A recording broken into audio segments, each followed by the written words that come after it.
नमस्कार। आपके गांवों में, कस्बों में, शहरों में, तालुकों में बिजली की क्या स्थिति है, आप मुझे कमेंट बॉक्स में ज़रूर बताइए।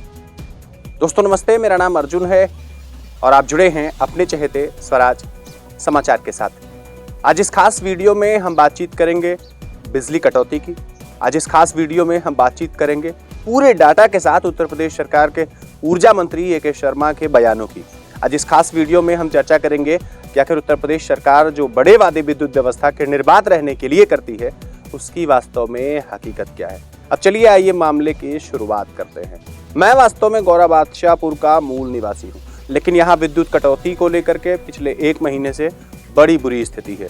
कभी रात को 9 बजे बिजली कटती है तो सुबह 5 बजे आती है, कभी शाम को 7 बजे कटती है तो दोपहर रात को 11 बजे आती है। दिन में भी यही हाल है, लगभग 6-6 घंटे 8-8 घंटे बिजली कटते रहती है। यह समस्या सिर्फ और सिर्फ गौरा बादशाहपुर की नहीं है, यह समस्या जौनपुर की है, खेतासराय की है, शाहगंज की है। आजमगढ़ में भी बिजली की कटौती जम करके चल रही है। लेकिन हमारे यहाँ कबीरुद्दीनपुर फीडर में ही आखिर ऐसा मामला क्यों बन रहा है, इसकी चर्चा हम आपसे जरूर करेंगे। लेकिन उत्तर प्रदेश सरकार के आंकड़ों की जरा बात करें उससे पहले यह समझना बड़ा जरूरी है कि आखिर बार बार बिजली की कटौती क्यों होती है। स्वाभाविक सी बात है कि जो हमारा मानव स्वभाव है वो चीज़ों के अधिक से अधिक कंजप्शन पर ज़्यादा फोकस करते रहता है।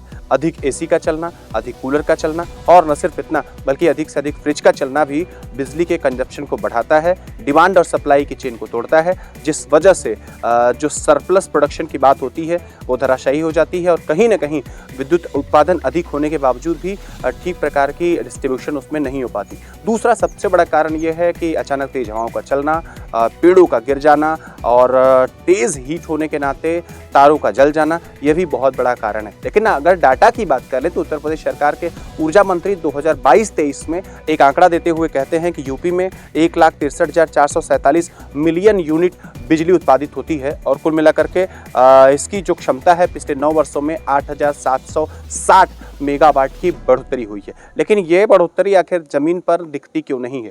बिजली लगातार ड्रिप होती रहती है, लगातार कटती रहती है। गांव, शहर और तालुकों में रहने वाले लोग काफ़ी हद तक परेशान भी दिखते हैं। लेकिन अगर और एक आंकड़ा समझने की कोशिश करें तो उत्तर प्रदेश में वर्तमान में 4 तापगृह विद्युत उत्पादन के लिए चलाए जाते हैं, जिसमें 6,134 मेगावाट बिजली का उत्पादन किया जाता है। लेकिन बिजली की व्यवस्था बहुत दुर्लभ चल रही है। जहाँ इस समय उत्तर प्रदेश के अलग अलग जिलों में जो तापमान है वो सुबह से ही 42 डिग्री से लेकर 45 डिग्री और दोपहर जाते जाते 48 से 50 डिग्री हो जाता है, तो घरों में रह पाना लोगों का बड़ा मुश्किल रहता है। लेकिन विद्युत उत्पादन का जो सरप्लस आंकड़ा ऊर्जा मंत्री देते हैं कि पर्याप्त बिजली है, जम करके उसका इस्तेमाल करिए, वो हकीकत अब दिखती नहीं है। पसीने से तरबतर लोग नजर गड़ा करके उत्तर प्रदेश के ऊर्जा मंत्री की तरफ देख रहे हैं, लेकिन अब तक हकीकत में बड़ा बदलाव नहीं दिख रहा है। उम्मीद करता हूं कि बिजली व्यवस्था सुधरेगी और हम सब पुनः एक नई परिकल्पना देखेंगे। सरकार जब ये वादे करती है कि पिछली सरकारों में 1 हफ्ता दिन में 1 हफ्ता रात में बिजली रहती थी तो लगता था साहब वही ज़्यादा अच्छा था। आज की परिस्थितियाँ ठीक नहीं है। उम्मीद करता हूँ, आशा करता हूँ कि बिजली व्यवस्था सुधरेगी और कहीं ना कहीं हम आप उसमें सहभागी बनेंगे। नमस्कार।